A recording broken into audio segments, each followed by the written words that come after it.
Tak wygląda, słuchajcie, zderzak w świetle dziennym. Zobaczcie, sznurkami przywiązany. Niestety on tu popękał. Jest zarysowany w kilku miejscach. Oficjalnie opuściliśmy Senegal. Wrócimy tu już planowo 2 stycznia. Jesteśmy obecnie w Islamskiej Republice Mauretanii. Wróciliśmy do tego kraju i zostaniemy tu ze 2 tygodnie, żeby coś tam pozwiedzać. Jedziemy teraz do stolicy, do Nawakfutu, ale będziemy przejeżdżać przez Park Narodowy Djawlin. Niestety jest już właśnie zmrok, a droga fatalna. Sami zobaczcie, jakie kolejny. I taki oto znak drogowy. Uwaga, guźce! Tak, to zwierzątko na znaku to guziec. Najsłynniejszym guźcem jest oczywiście Pumba z Króla Lwa. Tutaj mało kto wyłącza długie światła. Jechał taki bałwan z naprzeciwka i nie zgasił świateł, nic nie było widać. Patrzcie, najechaliśmy na taką wyrwę i zderzak odpadł. Co tu teraz robić? Szczęśliwie jechała tą straszną drogą cysterna i kierowca ciężarówki zatrzymał się, przywiązuje teraz sznurkiem, słuchajcie, zderzak prowizorycznie i wygląda na to, że będziemy mogli kontynuować podróż do Nawakfutu, ale to jeszcze 200 km. Na pewno trzeba będzie to naprawić, nie wiadomo czy się uda naprawić, czy trzeba kupić nowy zderzak, a koszt zderzaka z wysyłką tu to z 12 000 złotych. No i widzicie, to jest wszystko przez tego pijaka, który nam wjechał w dupę w Gambii w lutym. On nie miał ubezpieczenia, nic mu się nie stało, jest na wolności. Myśmy o tym publikowali, słuchajcie. Nie było niestety z waszej strony żadnej reakcji. Nikt nawet nie napisał, że och, szkoda, trzymajcie się, albo postąpił skandalicznie. Tak samo policja, prokuratura nic nie zrobiły, tak? Tak jak w Polsce, tak i w Afryce oni nic nie robią. I przez to, że z waszej strony jest, słuchajcie, przyzwolenie społeczne, że nikt się nie buntuje, że nikt się nie jednoczy, organizuje, nie stawia oporu tym skandalicznym praktykom, ci ludzie robią co chcą, są bezkarni. Policja, prokuratura nic nie robi, a pijacy rozbijają innym samochody, bo wiedzą, że nic im za to nie grozi. Dlatego warto, słuchajcie, następnym razem jak nagrywamy o takich rzeczach, jednoczyć się, wspierać nas w takich chwilach. Bo pijak uszkodził zderzak, on się jakoś tam trzymał, ale po paru miesiącach na tak dziadowskiej drodze wziął i odpadł. No i jest to dla nas ogromny problem. Będziemy starali się to, słuchajcie, naprawić, ale koszty są kosmiczne. Prosimy was o wsparcie. Zmieniamy oponę na posterunku policyjnym. Około 110 km od Nawakfutu i 13 km od miasta Tigent. Tam spędziliśmy noc w tamtejszym hotelu. No i tak, niestety facet, który przesyłał nam nasze 2 opony z St. Louis, pomylił i wysłał jedną z tych 2 opon w złym rozmiarze, jakąś inną, a ta druga jest gorsza, zimowa, już z dość zdartym bieżnikiem. No więc i tak będziemy musieli tę oponę w końcu zmienić. Grozi nam tu, że kolejną paczkę trzeba będzie wysyłać z Polski, a wiecie jaki to horror dla nas te paczki. Tak wygląda, słuchajcie, zderzak w świetle dziennym. Zobaczcie, sznurkami przywiązany. Niestety on tu popękał, jest zarysowany w kilku miejscach. Tutaj jest ślad po tym, jak ten pijak w Gambii nam wjechał w dupę. Więc no nie wiadomo, czy uda się go naprawić, czy trzeba przesyłać. Z Polski jeden fan nam napisał, że można kupić w internecie za kilkaset złotych, ale wysyłka to kilka tysięcy, plus jeszcze cło z tego. Bo cło jest liczone od wartości paczki razem z kosztem wysyłki. Gdy jechaliśmy w tamtą stronę do Senegalu w grudniu ubiegłego roku, zwróciliśmy waszą uwagę na nazwy tutejszych wiosek. One są klonem miast arabskich, dużych, znanych. Był tu Dubaj, była tu Mekka, był Bagdad, a teraz proszę, jest Basra, to duże miasto w Iraku, na wschodzie kraju, z dużym przemysłem naftowym. Jesteśmy na terenie Islamskiej Republiki Mauretanii. Krajobraz, jaki tu dominuje, to oczywiście pustynia, ale na południu kraju, gdzie znajdujemy się obecnie, przechodzi on powoli w sawannę, więc ta pustynia jest porośnięta krzakami i akacjami. Akacje, jak wiecie, to obok baobabów najpopularniejsze drzewa w Afryce. Niegdyś były bardzo cenne dla mieszkańców tego regionu, gdyż z ich żywicy produkowano gumę arabską, która służyła m.in. do wytwarzania opon. Dzisiaj ze względu na postęp technologiczny od dekad opony wytwarza się głównie syntetyczne, z polimerów. No więc handel gumą arabską stracił znacząco na znaczeniu, co jest ujmujące tu dla turysty czy fotografa, jest to, że pośród wydm piaskowych, pustynnych wyrastają nagle domy mieszkalne, meczety czy całe wioski.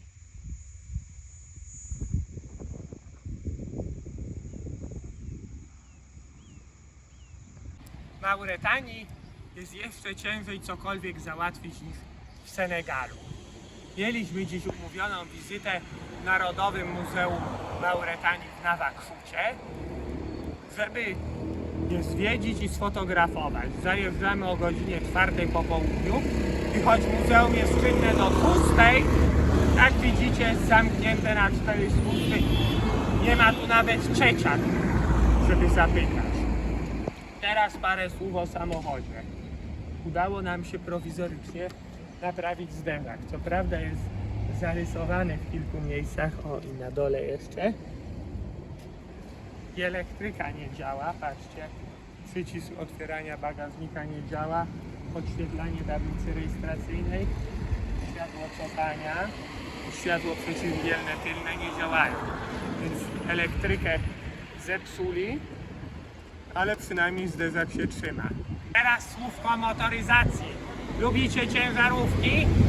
W Mauretanii jeżdżą wysłużone ciągniki żądłowe, ciężarówki marki Mercedes, ale modele jeszcze z lat 70. XX wieku. Ja ich nie pamiętam nawet jako dziecko z Polski. Zobaczcie, to jeden z nich. Zazwyczaj są w zielonym kolorze. W ogóle Mercedesy są modne w Mauretanii, również jako auta osobowe. Stare grzmoty w nieraz tragicznym stanie dożywają tutaj swego motoryzacyjnego żywota, tak? Ostatnie lata spędzają w Mauretanii. Zaraz zobaczycie, jest tu jeden taki. Teraz trochę o historii Nouakchoutu. Nouakchout jest miastem bardzo młodym. W latach 50. był tu jedynie niewielki posterunek Francuzów, tak? A w zamierzeniu urbanistów miasto miało liczyć sobie 10 000 mieszkańców. Populację to osiągnęło w latach 60. albo 70. Natomiast jakieś może 8 lat temu populacja miasta przekroczyła 1 000 000. Więc no, wzrost tej populacji stolicy jest ogromny. Skąd to się bierze? No, zachodzą tu klasyczne procesy migracji ludności wiejskiej do miast, które dodatkowo spotęgowały klęski suszy w ostatnich dekadach, które sprawiły, że ludzie ze wsi postanowili poszukać swego szczęścia w mieście. No niekoniecznie to szczęście i ten dobrobyt znaleźli. Panuje tutaj dość spory chaos, a przedmieścia to są jedne wielkie slumsy. Ale jest też trochę dzielnic ładnych, jak ta tutaj dzielnica Willowa, a znajdujemy się nieopodal ambasady francuskiej. Ambasady francuska i amerykańska to enklawy luksusu, słuchajcie, w tym mieście.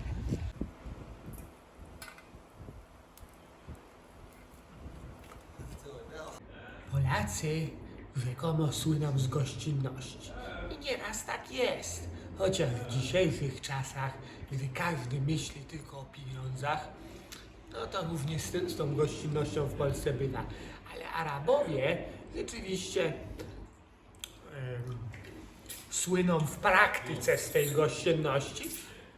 Jest to zróżnicowane w zależności od kraju arabskiego, ale Mauretańczycy, Saudyjczycy, Irakijczycy jak najbardziej.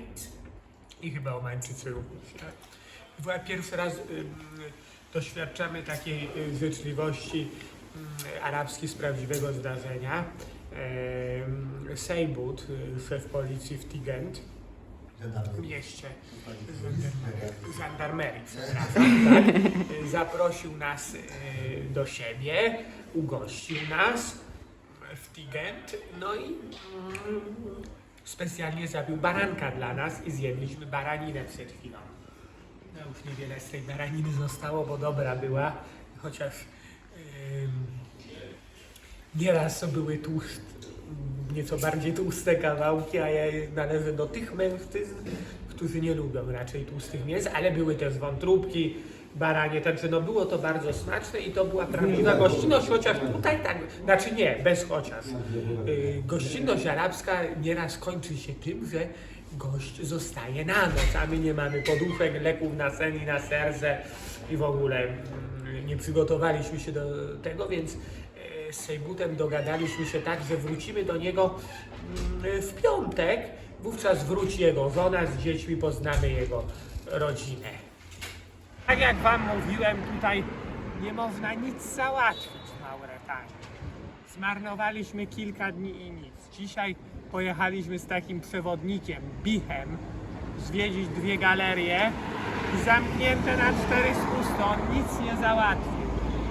No, ciężko jest, wiecie, a galeria cudowna, nazywa się to Assalam Alaikum Kultur, jest?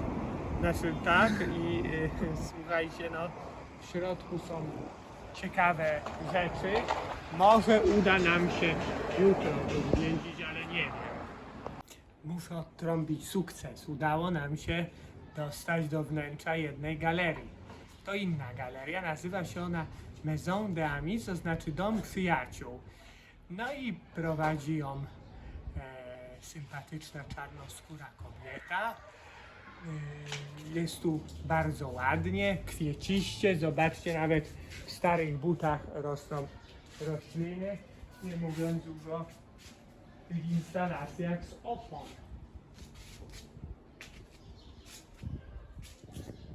Właścicielką galerii jest pani Emi Sow. To malarka.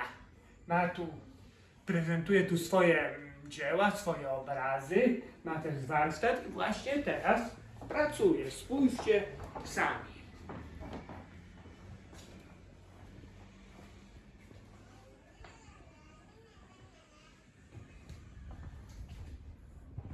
Nasz fan na Facebooku, Filip Stanisław, zwrócił uwagę, że te leciwe z wyglądu Mercedesy, które tu często można spotkać, a w Islamskiej Republice Mauretanii, to Mercedes Kurzhaube i rzeczywiście jego produkcja rozpoczęła się nie w latach 70. nawet, ale w 59 roku. Od dekad już nie jest w Europie produkowany, natomiast rzeczywiście dalej trwa jego produkcja w Iranie przez fabrykę należącą do koncernu Hodro. No i wciąż są one popularne tak w Iranie, jak i w Mauretanii, pewnie w wielu innych krajach muzułmańskich również. I teraz tak, słuchajcie, ponieważ mowa o ciężarówce, chcemy zwrócić waszą uwagę na ciekawy event, który się nazywa Master Truck.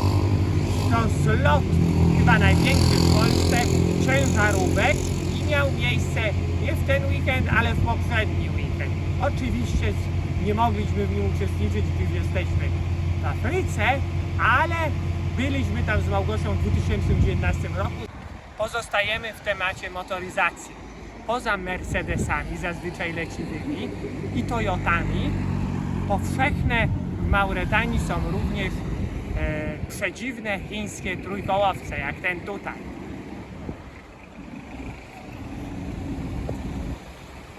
Wybraliśmy się w końcu poza Nawaksud. Jesteśmy na drodze krajowej N3, zwaną Route d'Espoir, co po francusku znaczy droga nadziei. Trasa ta prowadzi na wschód kraju. No i liczy sobie ponad 1100 km. Postaramy się przejechać całą, chociaż na początek jedziemy tylko do Alak, miasta położonego jakieś 300 km od Nawaksutu. A co to? Casa Blue Hotel znowu. Czyli jesteśmy znowu w Nawaksucie. Niestety w połowie drogi do Alak musieliśmy zawrócić, gdyż samochód źle jeździł.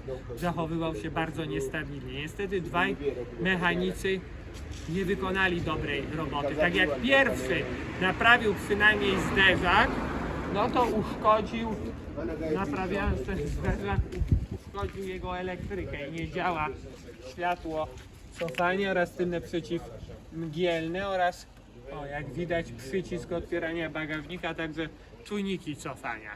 Drugi mechanik został nam polecony przez naszego przyjaciela Sejbuta, Stigend, i on miał to zrobić za darmo. Rzeczywiście nic za to nie zapłaciliśmy, ale niestety mechanik zrobił więcej szkody niż pożytku. On nie naprawił tak naprawdę nic. Pospawał tylny lewy amortyzator, ale on dalej klekocze.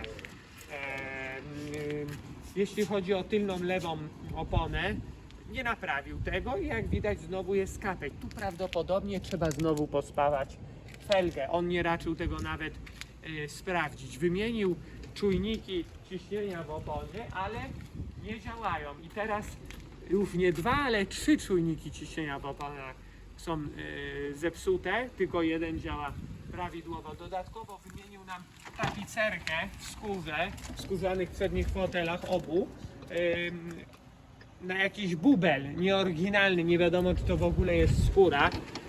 Choć go o to w ogóle nie prosiliśmy, on to wymienił i teraz będziemy musieli po nim naprawiać to w Polsce, co wygeneruje znaczące koszty. Notabene facet, który ściągnął przywiózł nam złą oponę z Saint Louis, dalej nie dostarczył prawidłowej, także same problemy musimy tu znowu naprawić, zostaniemy ze 2 dni. Próbujemy naprawić samochód. Najpierw udaliśmy się do jakiegoś partacza, który rzekomo naprawia Audi Q8 pewnemu bogatemu Mauretańczykowi. Ale partacz nic nie naprawia. Postanowiłem zatem pojechać z Małgosią tutaj do warsztatu należącego do sieci Ajmer. Naprawialiśmy już kiedyś u nich w grudniu samochód. Pamiętacie? No i oni mają, słuchajcie, inżyniera elektryka z Turcji. Powiedziałem mu jak szamlar. Bardzo się ucieszył, ale to, że jest Turkiem, jest bardzo ważne, bo Turcy są fachowcami, są pracowici, więc jest szansa, że tutaj nam naprawią elektrykę, czujniki ciśnienia, a przy okazji zdemontowali 2 koła i zawozimy je teraz z taksówką do pewnego Araba, który postawia felgi, a jutro zdemontują, zobaczcie, ten lewy tylny amortyzator, który jest, prawy tylny, przepraszam, amortyzator, który jest wykrzywiony i tamten facet też go pospada.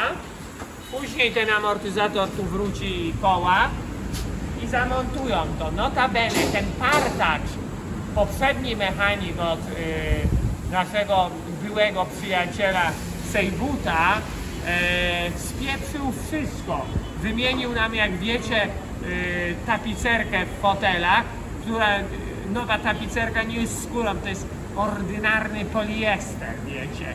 i przy okazji spieprzył czujniki poduchy powietrznej i kontrolka świeciła, ale już inżynier elektryk z Turcji naprawił to, pogrzebał tam coś, i już nie świeci, słuchajcie. Także widzicie, co tu się dzieje, ile my mamy problemu z naprawą tego samochodu. No może jutro uda się wreszcie wyjechać na wschód, przeżyć przygodę, pozwiedzać, a jak nie, to wyjedziemy w środę. W końcu udało nam się zwiedzić i sfotografować cudowne Narodowe Muzeum Mauretanii w Nawakfucie.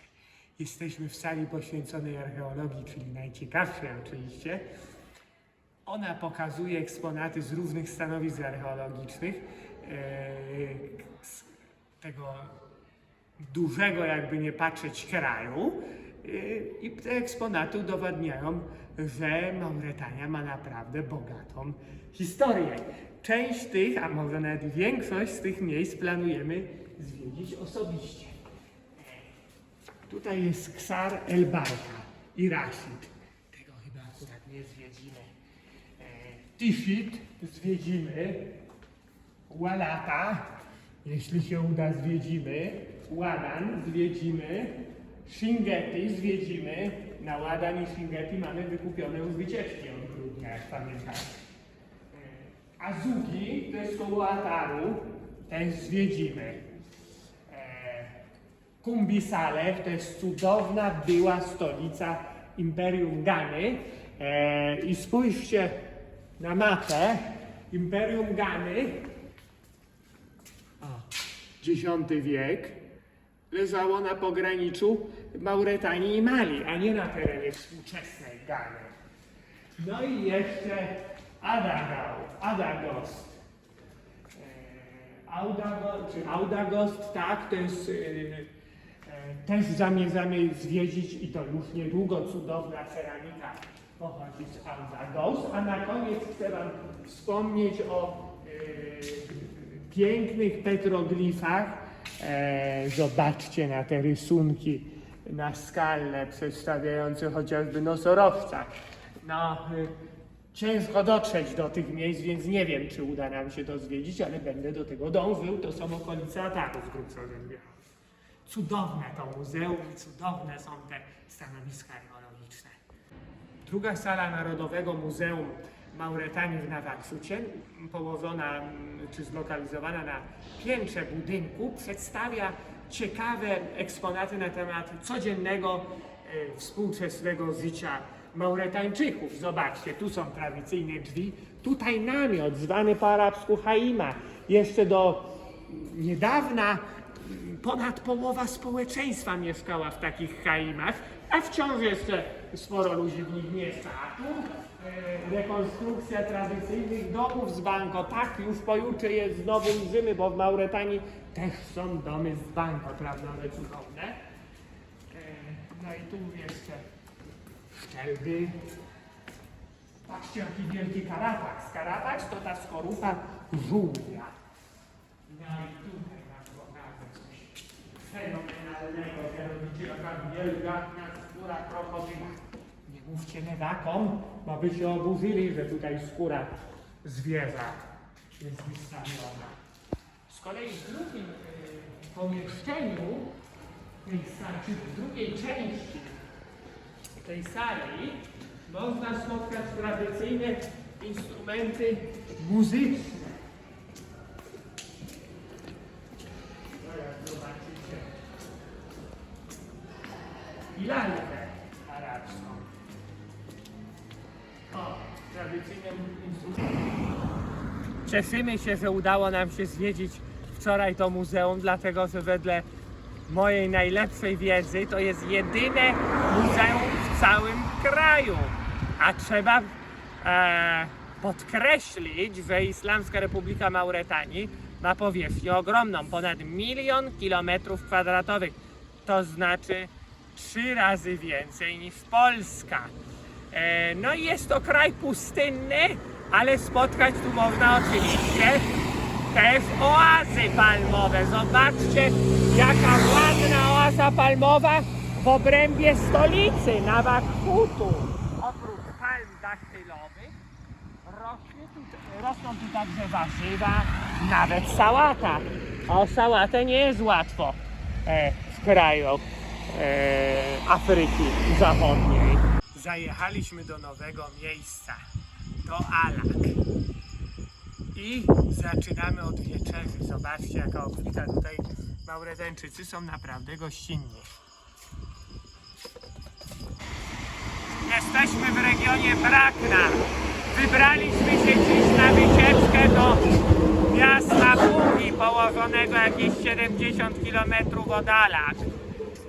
Ale na razie nie widzimy tradycyjnych domów z banku, ani tego tradycyjnego meczetu, do którego tu przyjechaliśmy. No, będziemy szukać. Udało nam się trafić na pierwszy dom z banku. Zobaczcie sami.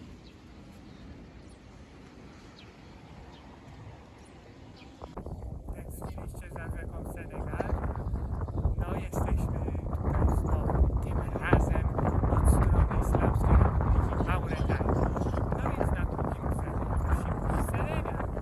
I oczywiście jest to Île Amorphile, wyspa, którą, jak pamiętacie, tworzą rzeki Douai i Senegal.